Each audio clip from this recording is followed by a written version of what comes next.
Thank you so much. Thank you. So you've heard from 3 experts on this theme of economic and human prosperity, not versus, and. I'm going to just put a question to each of my fellow panelists for a quick view. One of which is, is an organization's purpose the route to this reconciliation? So you've mentioned interacting with an ecosystem. All of you have used the systems sort of terminology and systems thinking model in your views.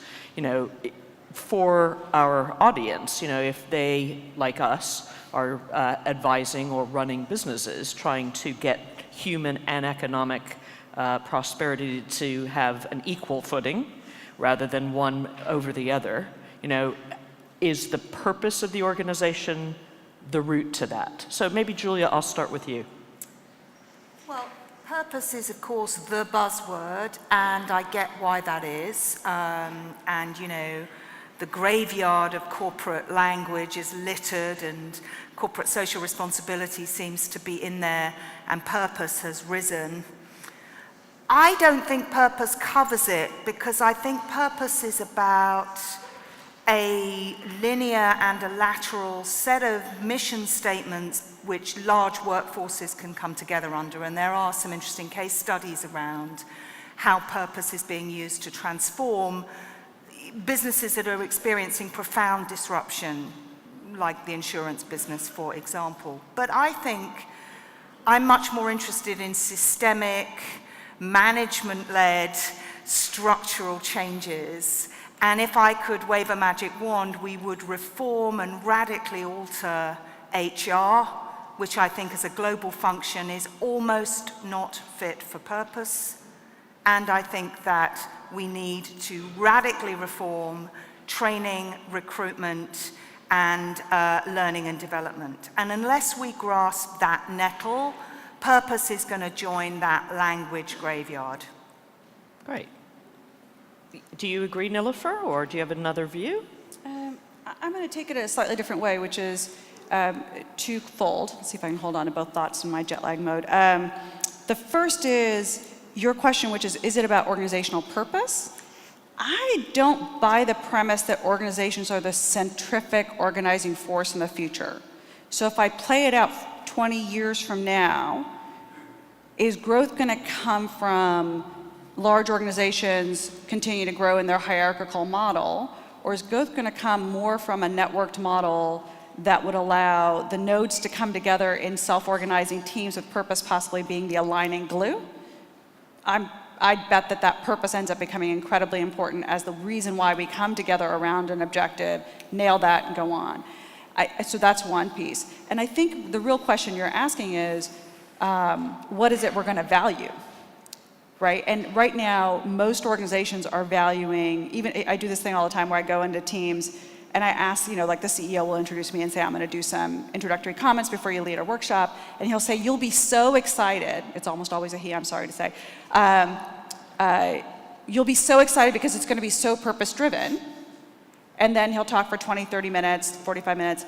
And honest to God, I could not find a purposeful sentence in that mix. And so we think we're talking purpose, but we're almost always talking about money because that's how we're measuring what we value today.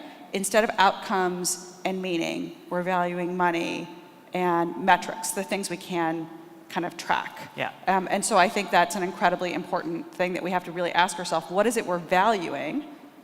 And then how do we start to manifest that? Yep.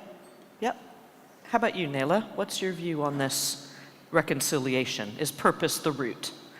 Every time we've brought a sense of ownership to people and we've involved people in any process, in any organization, we see that people are more involved, and then we have, as a consequence of this, better results and also economic performance. Then for the organizations, I think that there is a need to better interact with the ecosystem and to give sense to people to make them being involved in the purpose, to understand the purpose of what they are doing.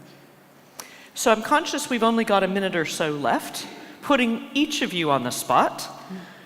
If you were in our audience and had to give one piece of advice on what could I do as a leader in my business, or an influencer in my business, or an influencer in my network that gets the organizations I am affiliated with to get this balance right, to pursue economic and human prosperity in such a technological era, what's one thing that you think each of us could do to make that happen?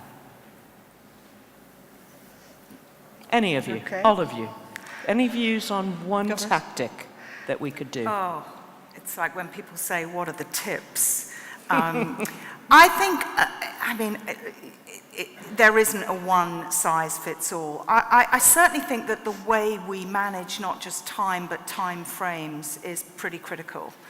The way people control their time and what success looks like for the corporation and the politician is wrongly framed. So I suppose if I said one thing now, it would be, recalibrate the control and management of time.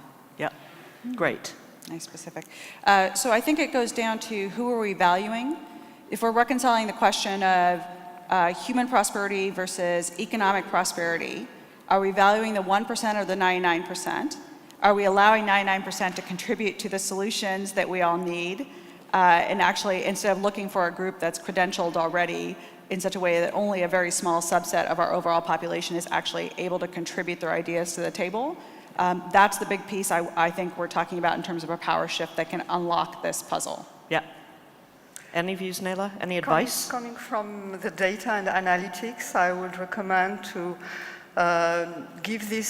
share this sense of ownership, or the sense of what we want to do in an organization by using platforms in order to spread, the spirit and give human development thing to people through these technological platforms. It is very important that we gather data and information on people to better follow them and bring a better service to them, even the employees, but also make them interact between each other and feel involved in the company's strategy. Great. Thank you. It's been a pleasure hosting this panel, and if I can thank individually, Julia Hobsbawm, Nilüfer Merchant, and Nela Benzina. Thank you very much.